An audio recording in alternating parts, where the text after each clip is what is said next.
Your brain decides for you. Are you really free? Hey, curious minds. How are you? Welcome back to the channel. Today we're doing something special. We're going to talk about one of those questions that, if you take it seriously, can make your head explode. If your brain makes decisions before you're even aware, are you really the one deciding? Does free will exist? I know it sounds heavy, but I promise you something. We're going to take a journey together. Imagine we're in a glass elevator. We'll start on the surface where everyone thinks they know the answer. Then, we'll descend level by level, deeper and deeper, until we reach the very core of the mystery.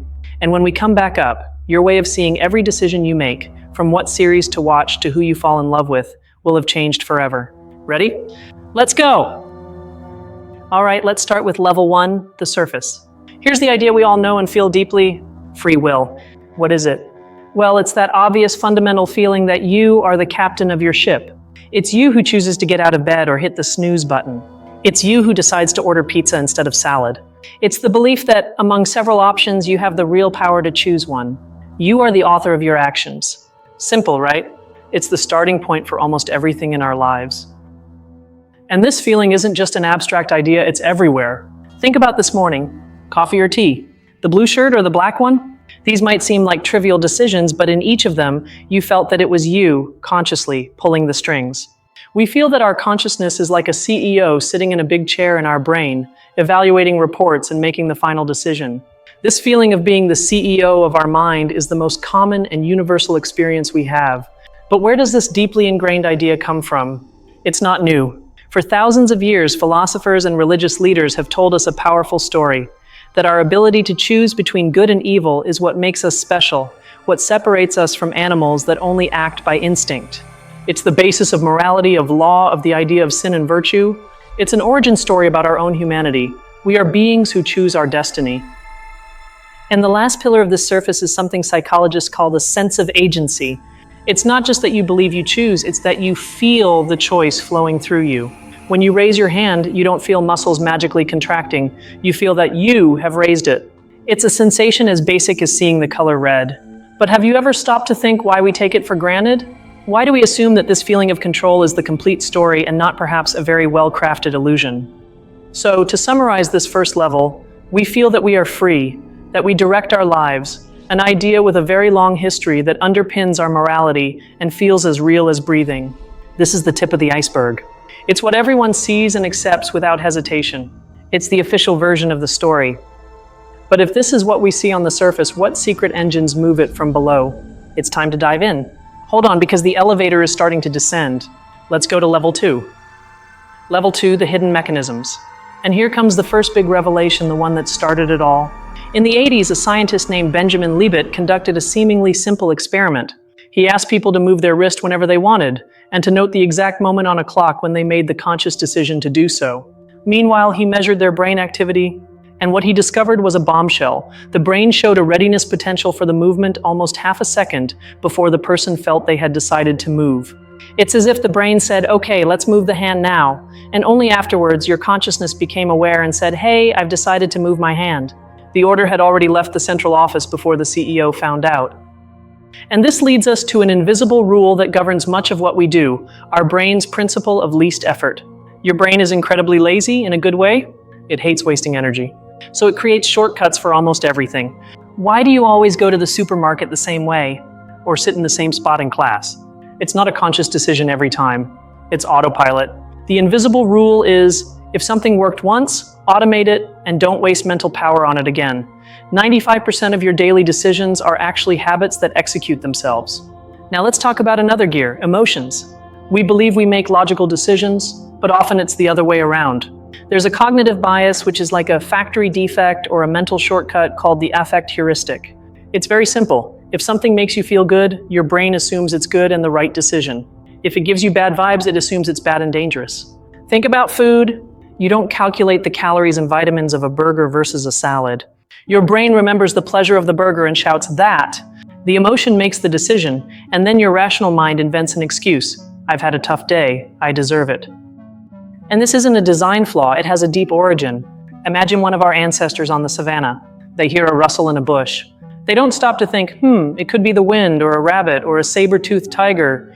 Let me evaluate the probabilities. No, Their brain, without consulting them, floods their body with adrenaline and makes them jump backward. Bam! Automatic reaction. They survived. The one who stopped to philosophize, well, they didn't have offspring. We inherited those brains that are designed to act first and ask questions later. Survival depended on unconscious, ultra-fast decisions. So all these hidden mechanisms, autopilot, emotional decisions, instant reactions, are not our enemies. In reality, they solve a fundamental problem: overload. Imagine if you had to consciously decide how to move each muscle to walk, or how to modulate your voice to speak, or how to regulate your heart. It would be impossible. Your brain automates 99% of life so that your precious and limited conscious attention can focus on what's new and truly matters, like learning something in this video, for example. And the last mechanism at this level changes the game. Your brain isn't a simple reactor, it's a prediction machine. It doesn't wait for things to happen. It spends all day and all night generating simulations, predicting what will happen next. When you go to pick up a cup, your brain has already predicted its weight, its texture, the force you need. The conscious decision to pick it up might simply be the moment you realize your brain's prediction is coming true. This completely changes the idea that we are a director who chooses. Perhaps we are only the audience attending the play our brain has already written. As we close this second level, we see something incredible. Understanding these hidden gears doesn't take power away from us, it gives it to us. If you know you have an autopilot, you can decide to take the wheel occasionally. If you know your emotions guide you, you can stop and ask them, "Hey, why do I feel this way?" Knowing the machine allows you, for the first time, to start being a better mechanic. But if you thought we had everything clear, get ready, because this is where the story gets truly chaotic. The elevator keeps descending. Welcome to Level 3. Level 3, the chaos of reality. Down here are the big debates. Controversy number 1 is about that experiment we discussed, Libet's. One side, the determinist, says, there's the proof. Free will is an illusion. End of story. But the other side, the critics, responds, wait a minute. Moving your wrist is not the same as deciding who to marry. It's a trivial decision. And they propose a fascinating idea. Perhaps free will isn't about initiating the action, but about having the power to veto it. Your brain proposes, let's move the wrist, but your consciousness has a few milliseconds to shout, no, cancel. Free will as a veto power. Now let me tell you a secret. There's a widespread myth that says either we are 100% free like angels, or we are 100% automatons like robots. And we love to believe this. Why? Because our brain dreads gray areas, complexities. It loves easy black or white answers. But reality is a spectrum. Perhaps you are less free when you choose a soda because of an advertisement you saw, and more free when you decide to change careers after months of reflection. It's not an on-off switch, it's an intensity regulator. And here comes a paradox that will keep you up at night. If we accept that we are not entirely free, that our brain and our circumstances push us, what do we do with responsibility? Our judicial system is based on people choosing to commit crimes. But if a person's brain has an anomaly that makes them more aggressive, are they guilty in the same way? If there's no free will, is no one responsible for anything? But if everyone is responsible for everything, do we ignore biology? It's a Gordian knot that no one knows how to untie. And this leads us to an ethical question that churns within me. Nowadays, there are neuromarketing companies that use this knowledge about our unconscious triggers to sell us things. They scan people's brains while they watch ads to see what activates pleasure and desire centers, without the person being conscious. And then they design campaigns to press exactly those buttons in all of us. And I wonder, is this truly correct? Is it ethical to hack the part of a person's mind that makes decisions without their conscious permission? What's curious is how this debate has changed over time. Centuries ago, the discussion was philosophical. Do we have an immortal soul separate from the body that makes choices? Then with science, it became a biological debate. Are our neurons and brain chemistry what decide? And now it's mutating again. Today, the debate is about algorithms. If an AI knows you better than you know yourself and recommends the perfect partner, movie, and job, are you still the one choosing, or are you surrendering your free will to a code? At its core, this whole discussion connects with something very profound about the human condition, our panic about insignificance. The question, am I free, is really a way of asking, does my life have meaning?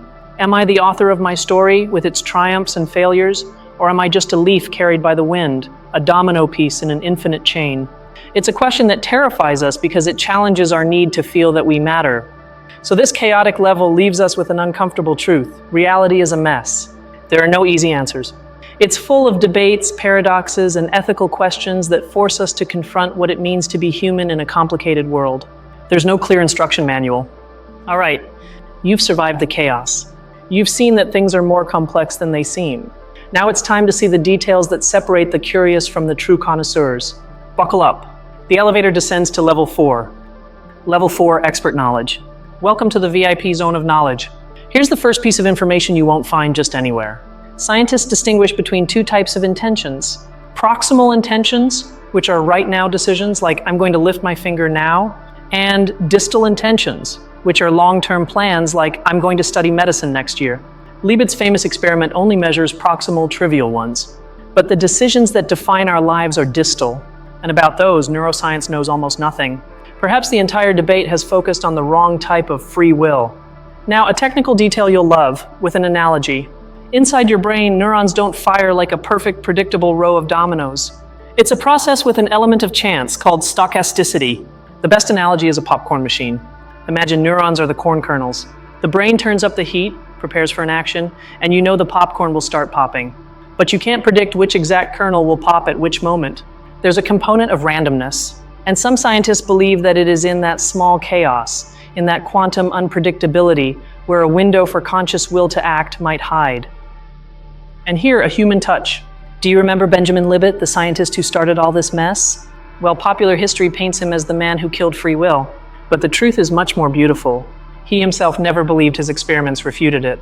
In fact, he spent the rest of his life defending his own theory, the one we mentioned earlier, that of the conscious veto. He was the secret hero who, by posing the most uncomfortable question, also gave us a possible way out. He wasn't a destroyer, he was an explorer. And speaking of explorers, there's a rebel view that fascinates me, that of philosopher Daniel Dennett. He says we're asking the wrong question. Looking for free will as a magical, mysterious spark in the brain is like looking for the soul of a computer in a specific chip. He argues that free will isn't a thing. It's an incredibly complex skill we've developed as a species, like language. It's our ability to reflect, to give and ask for reasons for our actions, to change our minds in the face of new evidence. It's not magic, it's the pinnacle of biological complexity. And now, a scientific finding that is completely counterintuitive. Studies have been conducted where one group of people is given a text arguing that free will does not exist. Another group is not. The result? People convinced that they are not free are significantly more likely to cheat on an exam, be more aggressive, and help others less. It's as if believing you're not free gives you an excuse to misbehave. This clashes with the idea that knowing the truth always makes us better. And here comes the aha moment, the piece that connects everything. Remember that brain signal, the readiness potential that Libet found before conscious decision? For decades, it was the definitive proof against free will. Well, much more recent research suggests that this signal might not be a decision at all. It could simply be the brain's background noise, random fluctuations in neural activity, the popcorn machine heating up. The conscious decision could be the act of pushing one of those random fluctuations above a threshold to turn it into an action. This changes everything. The fundamental proof might have been a misinterpretation from the beginning. Closing this level, we realize that details matter a lot. Knowing them isn't just for showing off your knowledge.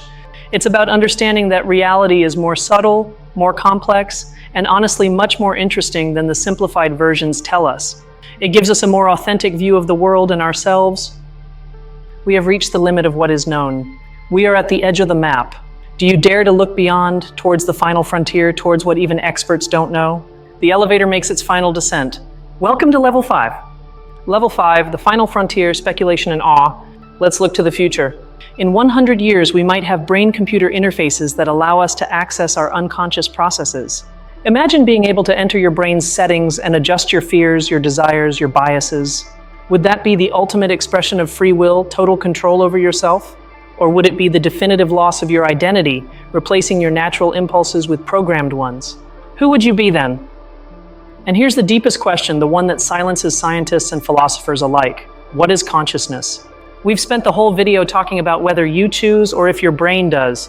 But what is that you? Is it the sum of your neurons? Is it an emergent property like the wetness of water? Is it an illusion? We cannot solve the problem of free will because we don't even understand who the subject is that is supposedly free or not. It is the greatest mystery that exists. Now, an idea that might blow your mind. If you believe in physical determinism, that everything in the universe obeys laws of cause and effect, then every atom in your brain moves according to those laws. This means that the decision you are about to make in a minute was, in theory, predetermined by the state of the universe 1 second before, and that state by the 1 second before that, and so on, backward and backward, all the way to the Big Bang. From this perspective, your decision to watch this video wasn't yours. It was an inevitable shockwave that has been traveling through the cosmos for 13.8 billion years to manifest now, through you. But understanding all this could be key to the future of humanity. Big problems like climate change or political polarization are not technical problems, they are problems of human decision. They are caused by our innate biases, preferring immediate rewards, fearing the other group, listening only to what confirms our beliefs. If we manage to understand and perhaps hack the code of our own decisions, we could unlock a new level of cooperation and collective wisdom to solve the challenges that threaten to destroy us. And I leave you with the most provocative and open idea of all. Perhaps we've been looking at this backwards. Perhaps free will isn't something that you possess. Perhaps consciousness and the feeling of choice are a mechanism the universe has to explore itself. In a largely predictable universe, perhaps we are the points of chaos, the places where genuine uncertainty and novelty are introduced. We wouldn't be puppets, but rather the fingers of the universe improvising a melody over the script of physics. Think about it. The journey has ended. The elevator has returned to the surface. We have descended into the depths of the machine, navigated the chaos of debates, unveiled the secrets of experts, and peered into the abyss of the unknown. Now, with this new perspective, it's time to contemplate the full picture. At the beginning of this journey, we talked about the simple, familiar feeling of choosing what to have for breakfast. A choice that seemed yours and yours alone. Now look at that same choice through the new eyes you have. Was it an autopilot habit? A decision guided by an emotion you didn't even notice? Was it the result of a brain prediction calculation? Was it the last-minute cancellation of an impulse? Or was it perhaps an inevitable echo of the Big Bang, or an instant of cosmic improvisation? We have moved from simple certainty to astonishing mystery. And that, my friends, is the beauty of going beyond the surface. And now I ask you directly, from this entire journey through the 5 levels, what idea, what concept, what question has impacted you the most? Which one will be swirling in your head tonight? Seriously, I'm dying to read it. Leave your thoughts in the comments because that's where the conversation continues. Thank you from the bottom of my heart for dedicating your time and curiosity to this intense journey.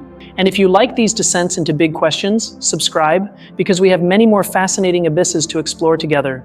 See you in the next video.